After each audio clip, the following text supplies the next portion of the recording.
again, we would be creating boundaries that have islands in them.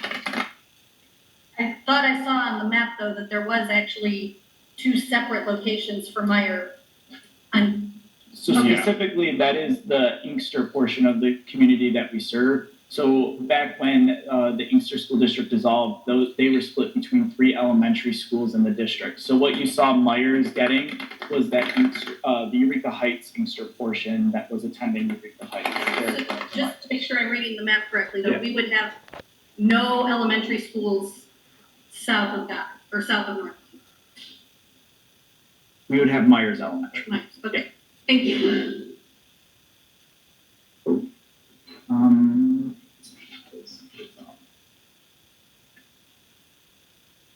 Go ahead, sorry. You're good. I'm just joining the meeting again. I kicked off. My name is Shirley Silva. I work at Eureka Heights. And I just want to know where the money's coming from to renovate all these schools. So we do have, as we stated, that there is bond money that's been allocated to elementary schools. It's been about $1 million that was put out to all of them. We would be using that money, and we would be using the money from the buildings that were taken offline, because they had money that was allocated to them and repurposing it in the needs of the other schools. So, and my other question is the third party parapros. I'm sorry. I said the third party parapros, Okay. would they have jobs or would we be coming first? Well, Once I again, hire that pair? Again, we're doing our best to not have to lose individuals, and because we know that parapros are still going to be needed no matter needs of what's in their IEPs and what they need, what is mandated that they need is we're still going to need those positions. I have one question off topic. Joe Brighton has Taylor buses there an hour early, 8 of them sitting there. I just wondered why they're sitting in the parking lot an hour before they're needed. We can look into that. Yep. Thank you.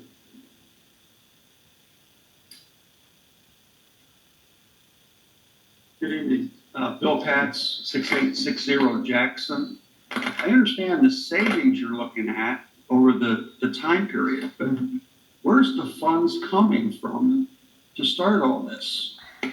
So that's what we just answered previously. We said that in the actual bond that the voters approved, there were worksheets for site work to be done at every elementary. So that was the playgrounds, that was the money allocated for the playgrounds, the money allocated for furniture, and then general small site work at each building.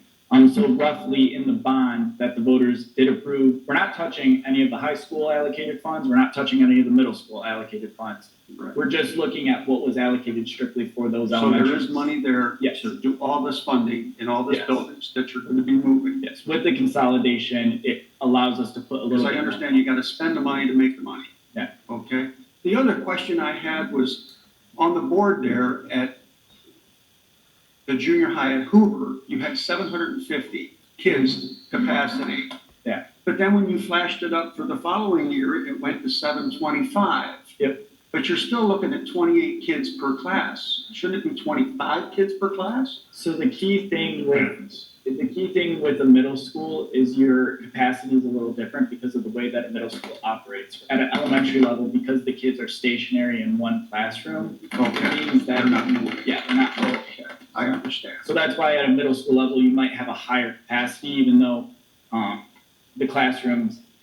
And I believe you're referring to that capacity drop was when you looked at the Pohai room, we would be taking that wall out, so you're losing a Right. classroom. when you Okay. do that. The other thing I have is the high school now, Yeah. Taylor High School. You guys already put funding into that building for the basketball scoreboards and also in the football fields, and you just redid the track. Yeah. That's gonna stay there for who? For the middle school sports. That's gonna be middle school sports. Yep. Yes. Okay. We So understood. that property will be utilized. Right now, we're evaluating how we would want to do We that. understand. But I it would be, the pool would be operating because it's the only competition pool in the district. The gym would make the middle school's competition gym, and then the football field for middle school sports as Okay, well. because everything's gonna be Taylor Griffiths. Yes. Okay, thank you. Yep.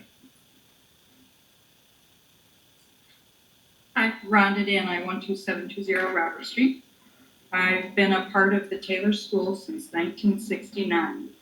As a student, as a parent, as a teacher, and as a board member, and as a foundation member.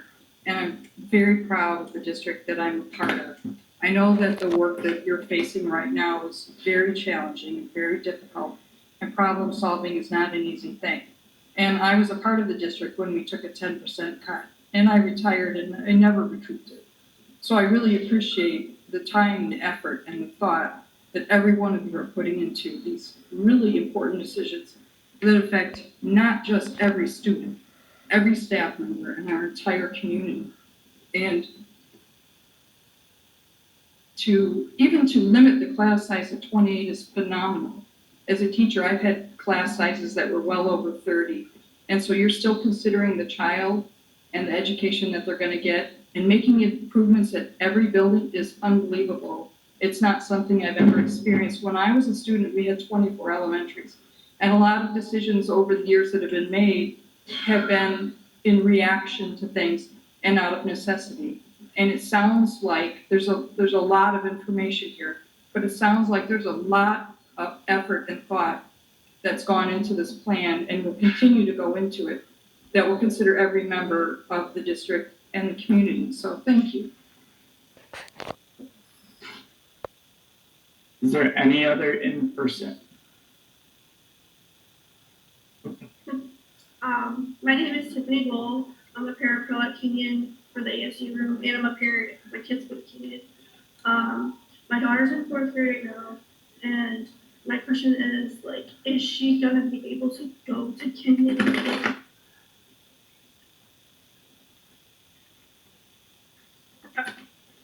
McDowell or So. is that? I don't. So in the proposed new boundaries, what we look to do is try to preserve as much of that Kenyon, a lot of the boundaries, we try to preserve as much of those student populations. For the main part, the neighborhood that surrounds Kenyon Elementary, all of those kids would still remain the same. There is a section that would be going to McDowell, but that's the section that's by Allen and Pennsylvania.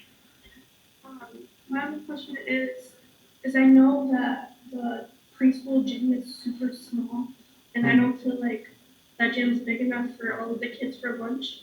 Yeah. How are you guys going to improve that? So actually, after discussions with our facilities director and assistant director, the Eureka Heights gym is actually a larger size than the current Johnson gym. So it's actually not by much. No, I think she was thinking Kenyon. Kenyon. Oh, Kenyon. We don't know the exact square footage of the two gyms, but they are it's a similar size, to what they are. And Are you guys promising the teachers from Kenyon to move to the new Kenyon?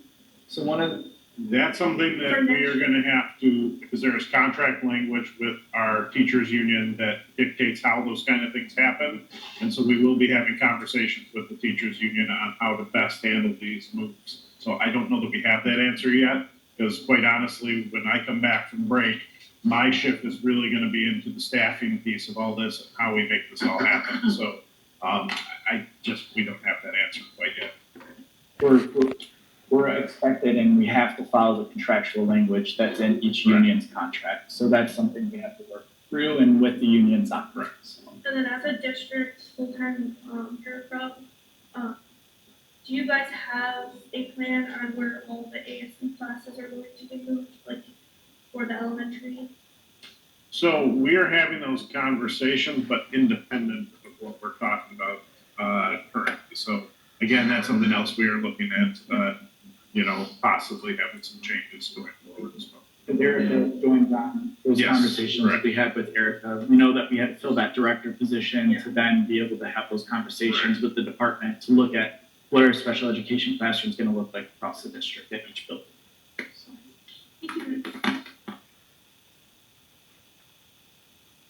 Was kicked out of the meeting once again. So we could start representing.